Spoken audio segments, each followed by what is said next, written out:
एक regular polygon में भुजाओं की संख्या दूसरे रेगुलर पॉलीगन की भुजाओं की संख्या से दुगनी है। छोटे पॉलीगन का पेरीमीटर 84.8 है और इसका हर एक इंटीरियर एंगल 140 डिग्री है। बड़े पॉलीगन की भुजा की लंबाई छोटे पॉलीगन की भुजा से 1.2 गुना है। बड़े पॉलीगन का हर एक इंटीरियर एंगल क्या होगा?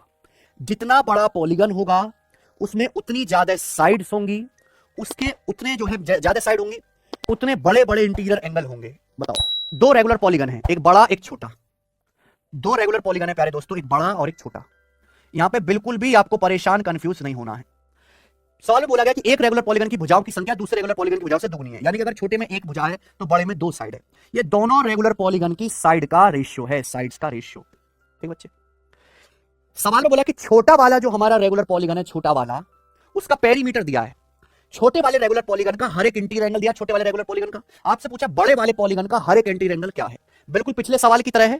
इस सवाल में पेरीमीटर का कोई भी सवाल से लेना देना नहीं है, ये आपको कंफ्यूज करने के लिए दिया है कि आप इसमें उलझो और कुछ ना कुछ करते रहो। तो एक रेगुलर पॉलीगन में प्यारे दोस्तों भुजाओं की संख्या दूसरे पॉलीगन में भुजाओं की संख्या से डबल, यानी कि छोटे में एक है बड़े में दो है। बिल्कुल सेम पिछला सवाल बन गया।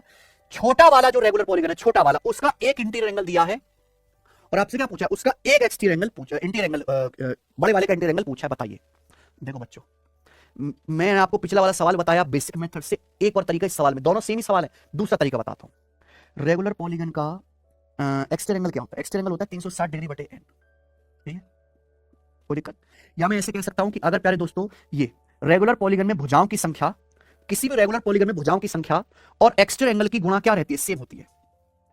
किसी भी रेगुलर पॉलीगन में नंबर ऑफ साइड, चाहे कैसा भी पॉलीगन हो, उसमें भुजाओं की संख्या और जो उसका एक एक्सटीरियर एंगल है, उनका प्रोडक्ट सेम फिक्स होता है। किसी भी रेगुलर पॉलीगन में नंबर ऑफ साइड और उसके एक एक्सटीरियर एंगल का प्रोडक्ट सेम। और आपने पढ़ा है कि दो संख्याओं की गुणा सेम है तो एक संख्या जिस रेशियो में होगी दूसरे उसके रिवर्स रेशियो में होगी। तो अगर यहां पे दो रेगुलर पॉलीगन की साइड का रेशियो 2:1 है तो उनके एक्सटीरियर एंगल का रेशियो 1:2 होगा। उल्टा रिवर्स रेशियो होगा कि नहीं होगा बच्चों? बताओ। दो संख्याओं की गुणा अगर फिक्स है तो एक संख्या जिस रेशियो में दूसरी रिवर्स रेशियो में। अगर छोटे वाले पॉलीगन का इंटीरियर 140 है, छोटे वाले पॉलीगन का आंतरिक कोण 140 है, तो बाहरी कोण कितना आएगा? 40 डिग्री। भाई इंटीरियर प्लस एक्सटीरियर 180 होना चाहिए। छोटे वाले पॉलीगन का इंटीरियर 140 है तो एक्सटीरियर कितना आएगा? 40 डिग्री। तो दो की वैल्यू 40 डिग्री, एक की वैल्यू 20 डिग्री, यानी कि बड़े वाले रेगुलर पॉलीगन का एक्सटीरियर एंगल 20 डिग्री है।